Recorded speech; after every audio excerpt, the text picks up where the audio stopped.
ओम शांति 4/6/2026। बाबा आज कह रहे हैं, मीठे बच्चे, तुम पारलौकिक बाप को यथार्थ रीति जानते हो, इसीलिए तुम्हें ही सच्चे प्रीत बुद्धि व आस्तिक कहेंगे। प्रश्न है, बाप के किस कर्तव्य से सिद्ध होता है कि वो भक्तों का रक्षक है?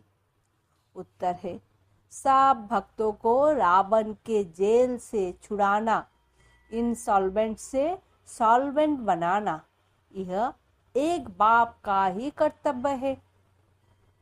जो पुराने भक्त हैं, उन्हें ब्राह्मण बनाकर देवता बना देना, यही उनकी रक्षा है। भक्तों का रक्षक आया है अपने सभी भक्तों को मुक्ति, जीवन मुक्ति देने। गीत है भोलेनाथ से निराला। ओम शांति। यह किसकी महिमा सुनी बच्चों ने? गाया जाता है, ऊंचे ते ऊंच भगवान, और भगवान को ही बाप कहा जाता है। वही इस सारी रचना का रचयिता है। जैसे लौकिक बाप भी रचयिता है अपनी रचना का। पहले कन्या को अपनी स्त्री बनाते हैं और फिर उनसे रचना रचते हैं। 5-7 बच्चे पैदा करते हैं, उनको कहा जाएगा रचना। बाप ठहरा रचयिता, वो हद के रचयिता ठहरा। ये भी बच्चे जानते हैं, रचना को रचयिता बाप से वर्षा मिलता है। मनुष्य को 2 बाप तो होते ही है, एक लौकिक, दूसरा पारलौकिक। बच्चों को समझाया है, ज्ञान और भक्ति अलग अलग है। फिर है वैराग। इस समय तुम बच्चे संगम पर बैठे हो और बाकी सब कलयुग में बैठे हुए हैं। है तो सब बच्चे, परंतु तुमने बेहद के बाप को जाना है, जो सारी रचना का रचयिता है। लौकिक बाप होते भी उस पारलौकिक बाप को याद करते हैं। सतयुग में लौकिक बाप होते पारलौकिक बाप को कोई याद नहीं करते, क्योंकि है ही सुखधाम। उस पारलौकिक बाप को दुख में याद करते हैं। यहाँ पढ़ाया जाता है, मनुष्यों को समझदार बनाया जाता है। भक्ति मार्ग में मनुष्य बाप को भी नहीं जानते हैं। कहते भी है परमपिता परमात्मा, हे गॉड फादर, हे दुख हरता सुख करता। फिर कह देते सर्वव्यापी। पत्थर में कण कण, कुत्ते बिल्ली सब में है। परमात्मा बाप को गालियां देने लग पड़ते हैं। तुम बाप के बने हो तो तुम होगे आस्तिक। तुम्हारी बाप के साथ प्रीत बुद्धि है, बाकी सब की बाप के साथ विपरीत बुद्धि है। अब तुम जानते हो, महाभारी लड़ाई भी सामने खड़ी है। पुरानी दुनिया के विनाश अर्थ हर 5000 वर्ष बाद कलयुगी पतित दुनिया पूरी हो, फिर सतयुगी पावन दुनिया स्थापन होती है बाप के द्वारा, जिसको ही याद करते हैं। हे पतित पावन आओ, हे खिवैया, हमको इस विषय सागर से निकाल स्थिर सागर में ले आओ। गांधी जी भी गाते थे, पतित पावन सीताराम आदि आदि। हे राम, सब सीताओं को पावन बनाओ। तुम सब हो सीताएं। भक्तिया वो है भगवान, सब उनको पुकारते हैं। वो तुमको पतित से पावन बना रहे हैं। तुमको कहाँ भी धक्के नहीं खिलाते हैं। ऐसे नहीं कहते तीर्थ पर जाओ, कुंभ के मेले पर जाओ। नहीं, यह नदियाँ कोई पतित पावन ही नहीं है। पतित पावन एक ज्ञान का सागर बाप है। सागर व नदियों को कोई याद नहीं करते हैं, पुकारते हैं बाप को। हे पतित पावन बाबा, हमको पावन बनाओ। बाकी पानी की नदियाँ तो सारी दुनिया में हैं, वो थोड़े ही पतित बना पावनी हैं। पतित पावन एक बाप को ही कहा जाता है। वो जब आए तब आकर पावन बनाए। भारत की महिमा बहुत भारी है। भारत सब धर्म का तीर्थ स्थान है। शिव जयंती भी यहाँ गाई जाती है। सतयुग तो है पावन दुनिया, उसमें देवी देवता रहते हैं। देवताओं की महिमा गाई जाती है। सर्वोगुण संपन्नो 16 कला संपूर्ण चंद्रवंशियों को 14 कला कहेंगे। फिर सीढ़ी नीचे उतरते हैं। बाप आकर सेकंड में सीढ़ी चढ़ाए शांतिधाम सुखधाम में ले जाते हैं। फिर 84 का चक्र लगाए सीढ़ी उतरते हैं। 84 जन्म कोई ने तो जरूर लिए होंगे। मुख्य है सर्वशास्त्रोमयी शिरोमणि गीता, श्रीमद् भगवत माना भगवान की गाई हुई। परंतु भगवान किसको कहा जाता है, यह पतित मनुष्य नहीं जानते। पतित पावन सर्वों का सद्गति दाता एक निराकार शिव ही है, परंतु वह कब आया यह कोई नहीं जानते। बाप आपे ही आकर अपना परिचय देते हैं। अब देखो, यह बच्चे और बच्चियां दोनों बाबा कहते हैं। गाया भी जाता है, तुम मात पिता आदि आदि। तुम्हारे इस राजयोग सीखने से सुख घनेरे मिलते हैं। तुम यहाँ आते ही हो बेहद के बाप से स्वर्ग के वर्षा 21 जन्मों का वर्षा पाने। अब शिव जयंती भी भारत में ही मनाते हैं। रावण भी भारत में ही दिखाते हैं, परंतु अर्थ कुछ भी नहीं जानते। शिव हमारा बेहद का बाप है, यह एक भी नहीं जानते, सिर्फ शिव की पूजा करते रहते हैं। जब सारा झाड़ तमो प्रधान हो जाता है तब बाप आते हैं। नई दुनिया में भारत स्वर्ग था, भारत में ही सतयुग था, भारत में ही अब कलयुग है। बाप समझाते हैं, पहले पहले तुम स्वर्ग के मालिक थे, अब तुम 84 जन्म भोग नरकवासी बने हो। अब मैं तुमको राजयोग सिखलाए मनुष्यों से देवता, पतित से पावन बनाता हूँ। भक्ति अर्थात ब्रह्मा की रात, ज्ञान अर्थात ब्रह्मा का दिन। तुम ब्रह्म कुमार कुमारियाँ दिन में जाते हो। इस पुरानी दुनिया को अब आग लगनी है। बराबर महाभारत लड़ाई है। बराबर इस महाभारत लड़ाई के बाद ही भारत स्वर्ग बन जाता है। अनेक धर्म विनाश हो, एक धर्म की स्थापना होती है। तुम बच्चे बाबा के मददगार बन आदि सनातन देवी देवता धर्म की स्थापना कर रहे हो। तुम स्वर्ग के मालिक बनने लायक बन जाएंगे तो फिर विनाश शुरू हो जाएगा। ये है शिव बाबा का ज्ञान यज्ञ। फिर शिव कहो व रुद्र कहो, कृष्ण ज्ञान यज्ञ कभी नहीं कहा जाता। सतयुग त्रेता में यज्ञ होता नहीं। यज्ञ तब रचा जाता है जब उपद्रव होता है। अनाज नहीं होगा व लड़ाई लगेगी तो यज्ञ रचेंगे शांति के लिए।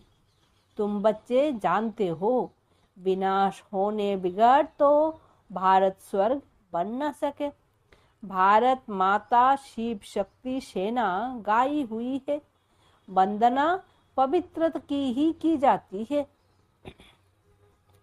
तुम माताओं को वंदे मातरम कहा जाता है, क्योंकि तुमने श्रीमत पर भारत को स्वर्ग बनाया है। अब बाप कहते हैं मौत तो सांप के सिर पर खड़ा है, इसीलिए अब इहो एक जन्म पवित्र बनो और बाप को याद करो तो तुम तमो प्रधान से सतो प्रधान बन जाएंगे। अभी तुम शूद्र से ब्राह्मण बन फिर देवता बनेंगे। इहो कोई नई बात नहीं। कल्प कल्प हर 5000 वर्ष बाद इहो चक्रो फिरता रहता है। नरक से स्वर्ग बनता है। पतित दुनिया में मनुष्य जो कुछ कर्म करते हैं वो विकर्म ही बनता है। बाप कहते हैं 5000 वर्ष पहले भी तुमको कर्म अकर्म विकर्म की गति समझाई थी। अब फिर से तुमको समझाता हूँ। मैं परम पिता परमात्मा निराकार तुम्हारा बाप हूँ। ये शरीर जिसका हमने आधार लिया है यह कोई भगवान नहीं है। मनुष्य को देवता भी नहीं कहा जाता, तो मनुष्य को भगवान कैसे कह सकते हैं। बाप समझाते हैं तुम 84 जन्म लेते लेते नीचे सीढ़ी उतरते आए हो, ऊपर कोई जा नहीं सकता। सभी पतित बनने का ही रास्ता बताते हैं, खुद भी पतित बनते जाते हैं। तब बाप कहते हैं उनका भी उद्धार करने मुझे आना पड़ता है। यह है रावण राज्य। तुम अभी रावण राज्य से निकल आए हो। धीरे धीरे सबको पता पड़ेगा। ब्राह्मण बनने बगैर शिव बाबा से वर्षा ले नहीं सकते। बाप है ही दो, एक निराकारी बाप, एक शाकाहारी बाप। वर्षा मिलता है एक शाकाहारी बाप से शाकाहारी बच्चों को, और फिर निराकारी बेहद के बाप से वर्षा मिलता है निराकारी आत्माओं को। अब तुम बच्चे जानते हो मीठे मीठे शिव बाबा से हम 21 जन्म के लिए सुखधाम का वर्षा लेने आए हैं। विश्व के मालिक बनते हैं योग बल से, कोई हथियार आदि नहीं है। तो बाप से योग लगाए विकर्मों विनाश कर विष्णुपुरी के मालिक बनते हैं। अब अमर लोक में जाने के लिए अमर कथा सुन रहे हैं। वहाँ अकाले मृत्यु कभी होता नहीं, दुख का नाम निशान नहीं। तुम बच्चे आए हो श्रीमत पर चल बेहद के बाप से श्रेष्ठ से श्रेष्ठ देवी देवता बनने। यह कोई शास्त्रों का ज्ञान नहीं है। दिखाते हैं विष्णु की नाभि से ब्रह्मा निकला, उनके हाथ में फिर शास्त्र देते हैं। बाप कहते हैं ब्रह्मा द्वारा मैं तुमको सारी रचना के आदि मध्य अंत का ज्ञान सुना रहा हूँ। मैं ही ज्ञान का सागर हूँ। गाते भी है ज्ञान सूर्य प्रगटा आदि आदि, अज्ञान अंधेरे विनाश। सतयुग में अज्ञान होता नहीं, वो सचखंड था तो भारत हीरे जैसा था। हीरे जवाहरों के महल बनते थे। अभी तो मनुष्यों को पूरा खाने के लिए भी नहीं है। इनसॉल्वेंट विश्व को फिर सॉल्वेंट कौन बनाए। यह बाप का ही काम है। बाप को ही तरस पड़ता है। कहते हैं तुमको राजयोग सिखाने आया हूँ। नर को नारायण, नारी को लक्ष्मी बनाता हूँ। भक्तों का रक्षक है ही बाप। तुमको रावण की जेल से छुड़ाए सुख धाम में ले जाता हूँ। सारी दुनिया में जो ब्राह्मण बनेंगे वही देवता बनेंगे। ब्रह्मा का नाम भी वाला है प्रजापिता ब्रह्मा। तुम ब्राह्मण हो सबसे उत्तम। तुम भारत की सच्ची रूहानी सेवा कर रहे हो। बाप की याद से ही विकर्मों विनाश होंगे और कोई रास्ता नहीं है पतित से पावन बनने का। याद से ही खाद भस्म होगी। सोनार लोग जानते हैं सच्चा सोना झूठा सोना कैसे बनता है। उसमें चांदी तांबा लोहा डालते हैं। तुम भी पहले सतो प्रधान थे, फिर तुम्हारे में खाद पड़ती है। तमो प्रधान बन पड़े हो, अभी फिर सतो प्रधान बनना पड़े, तब सतयुग में जा सकेंगे। बाप कहते हैं कोई भी देहधारी को याद नहीं करो। गृहस्थ व्यवहार में रहते एक बाप के सिवाय और कोई को याद नहीं करो तो तुम स्वर्गपुरी के मालिक बन जाएंगे। स्वर्ग अथवा विष्णुपुरी थी, अब रावणपुरी है, फिर विष्णुपुरी बनेगी जरूर। साधु संत आदि सब का उद्धार करने आता हूँ। तब ही कहा जाता है यदा यदा ही धर्मस्य। यह भारत की ही बात है। सर्वों का सद्गति दाता मैं एक बाप शिव हूँ। शिव रुद्र सब उनके ही नाम हैं, अथाह नाम रख दिए। बाप कहते हैं मेरा असली नाम तो एक ही है, शिव। मैं शिव हूँ, तुम शालिग्राम बच्चे हो। तुम आधा कल्प देहो अभिमानी रहे हो, अब देही अभिमानी बनो। एक बाप को जानने से बाप द्वारा तुम सब कुछ जान जाते हो, मास्टर ज्ञान सागर बन जाते हो। अच्छा, मीठे मीठे सिखी लदे बच्चों प्रति मात पिता बाप दादा का याद प्यार और गुड मॉर्निंग। रूहानी बाप की रूहानी बच्चों को नमस्ते। हम रूहानी बच्चों की रूहानी मात पिता बाप दादा को याद प्यार गुड मॉर्निंग और नमस्ते। धारणा के लिए मुख्य सार। पहला, श्रीमत पर चलकर श्रेष्ठ से श्रेष्ठ देवता बनना है। सारे विश्व की सच्ची सच्ची रूहानी सेवा करनी है। आदि सनातन देवी देवता धर्म की स्थापना में बाप का पूरा मददगार बनना है। आदि सनातन देवी धर्मों की स्थापना में बाप का पूरा मददगार बनना है। दूसरा, आत्मा को सच्चा सोना बनाने के लिए एक बाप के सिवाय किसी भी देहधारी को याद नहीं करना है। पारलौकिक बाप से सच्ची सच्ची प्रीत रखनी है।